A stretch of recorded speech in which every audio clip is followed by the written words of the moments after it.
Neymar যখনই fit হবে তখনই দলের সাথে যুক্ত হবে, তাকে দেওয়ার দরকার নেই কোনো পরীক্ষা। ব্রাজিলের নতুন কোচ স্পষ্টভাবে জানিয়ে দিলেন তিনি নেইমারকে চান। এদিকে ইনজুরি থেকে সেরে উঠেছেন নেইমার, কোপার আগেই মাঠে ফেরার সম্ভাবনা তার।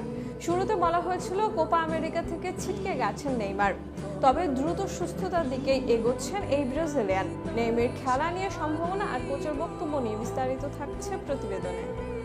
4 মাস আগের ইনজুরি এখনো পুরোপুরি সারেওনি, তবে ইতোমধ্যে নিজেকে ফিট রাখার মিশনে নেমেছেন নেইমার। ইনজুরিতে পড়ে 4 মাস মাঠের বাইরে থাকার পরও অনুশীলনে ফিরেছেন আল হিলালের ব্রাজিলিয়ান তারকা। অনুশীলনে ফিরে ক্লাব সতীর্থদের সঙ্গে কুশল বিনিময় করেছেন নেইমার, তাই এই মুহূর্তে পূর্বের শঙ্কা কিছুটা হলেও কেটেছে। তবে কি জাতীয় দলে ফিরবেন কিনা কোপার আগে জানতে চাওয়া হয়েছিল এমনই কিছু, আর তাতে ব্রাজিলের কোচ স্পষ্টভাবে জানিয়ে দিয়েছেন নেইমার যেদিন সুস্থ হবে সেই দিনই তিনি ব্রাজিলের পরিকল্পনার অংশ হয়ে যাবেন, তাকে কোনো পরীক্ষা দিতে হবে না। গত মাসে ব্রাজিলের দায়িত্ব নিয়েছেন ডরিভাল। নেইমারের পুনর্বাসন নিয়ে জানতে চাইলে তিনি বলেন, সে আমাদের প্রধান প্রজেক্টরের একজন। নেইমার আমাদের খুবই গুরুত্বপূর্ণ একজন খেলোয়াড়, সে নিজেও বিষয়টা জানে, এমনকি বিশ্ব ফুটবলের সেরা ফুটবলারের একজনও সে। আমাদের আশা সে শারীরিকভাবে পুরো ফিট হয়ে ফিরবে। দীর্ঘদিন জাতীয় দলের বাইরে রয়েছেন নেইমার।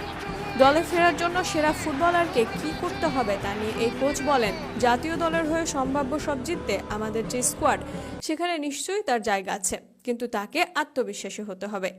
এছাড়াও শান্ত, ভারসাম্যপূর্ণ এবং সবকিছুর ওপরে তার খেলার প্রতি মনোযোগ হতে হবে। সে যখনই পুরো ফিট হবে তখন থেকে আমাদের প্রক্রিয়ার অংশ হয়ে যাবে। অর্থাৎ সেলেসাওদের নতুন বসের বাণীটা স্পষ্ট, নেইমার ফিট হলেও ব্রাজিল দলের সাথে যুক্ত হতে পারবে। ক্লাবে খেলে নিজেকে প্রমাণ করে আসার মতো কিছুই নেই তার। এ বক্তব্যের পর ব্রাজিলের ভক্তরা খুশি হতেই পারে। ডরিভাল নেইমারের পুরাতন সমস্যাটা অন্তত বাধা হয়ে আসছে না নেইমার জীবনে। গত 17 অক্টোবর